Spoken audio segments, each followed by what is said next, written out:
ended 8 unendable wars in 10 months. These were unendable wars. Cambodia and Thailand fighting for years. Kosovo and Serbia.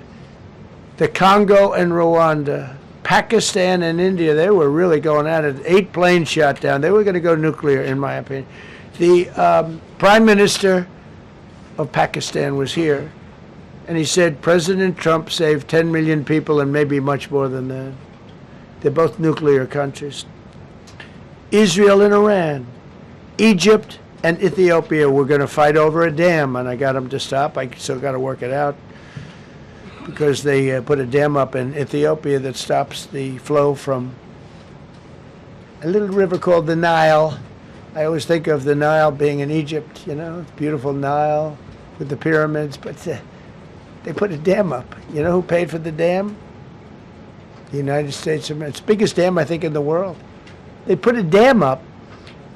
I said, how did you let that happen? Why would we have done that? We financed it, this country. I don't know, maybe it was a Republican president, but I don't think it was. I think it was a Democrat, but what a terrible thing. So Egypt basically is, you know, they don't have enough water in the Nile, and they use that for a lot of things, including entertainment and travel and tourism and everything. I mean, I don't know, they got a big dam. I got to work that one out now too. Armenia and Azerbaijan, President Putin told me, I cannot believe you settled that war. I've been trying to settle that war for 10 years. Armenia and Azerbaijan. They were fighting it for many, many years. And I ended up getting the heads of both countries in my office. The beautiful Oval Office, much more beautiful now than it ever was. And one sat at one side, one sat at the other. He said, you know, I've been the head of Azerbaijan for 22 years, and for 22 years I've been killing his people. And the other gentleman, and both very good guys, said, I've been here for 7 years, and for 7 years I've been killing his people. And they started over there, and within an hour they were next to each other, and by the time we ended, they were hugging each other, and it's been a great peace, you know?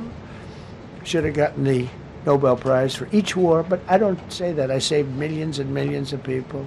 And don't let anyone tell you that Norway doesn't control the shots, okay? It's in Norway. Norway controls the shots. They'll say, we have nothing to do with it. It's a joke. They've lost such prestige. That's why I have such respect for Maria doing what she did. She said, I don't deserve the Nobel Prize. He does. When she got it, they said, wow, that's amazing. I thought President Trump would get it. President Trump deserves it. He ended up 8 wars. How nice, right? It's a good woman. Got all 20 living hostages returned to their families, and the remains, they all came out. We got the 20 living hostages. We got the 28 hostages. They have 1 left that we think we know where it is. Amazing. Looked like we weren't going to get anywhere near that. Now they've gotten almost. And more importantly, we got many more, hundreds. We got them all. If we didn't do it, you wouldn't have had, most of those people would have been dead. I don't know if that's covered properly, but you know, the 20 is great. They were the last ones. I always said the last 20 are going to be hard, but we got them. We got the last 20, and we got close to 28 of the bodies of the dead.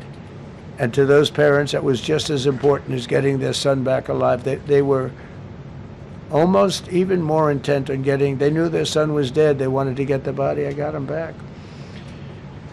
We just created the Board of Peace, which I think is going to be amazing. I wish the United Nations could do more. I wish we didn't need a Board of Peace, but the United Nations, and you know, with all the wars I settled, the United Nations never helped me on one war. I mean, I guess I'm not blaming them. I didn't call them to help, but I got, you know, the presidents and prime ministers together. We knocked heads. We got along, and they liked me. I liked them. Every single one of them nominated me for a Nobel Prize. Every one of the wars, among many other people, nominated me for a Nobel Prize. But Putin told me, I cannot believe you got this war settled. I've worked on it for 10 years because it's his territory. Rescued 83 American hostages and citizens detained from abroad without paying a lot of money. Paid no money. apprehended terrorists responsible for the Abbey Gate bombing that claimed the lives of 13 U.S. service members in Afghanistan, the lowest point in the history of our country. That was a Biden disaster.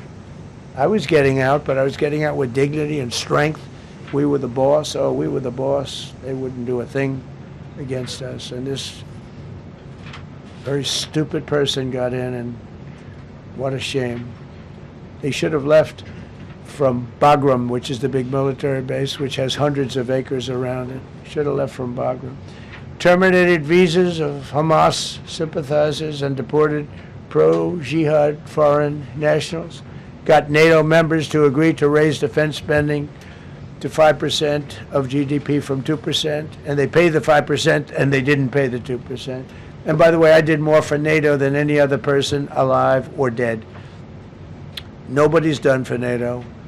And I think for the most part, they'll tell you that. I think you could ask the Secretary General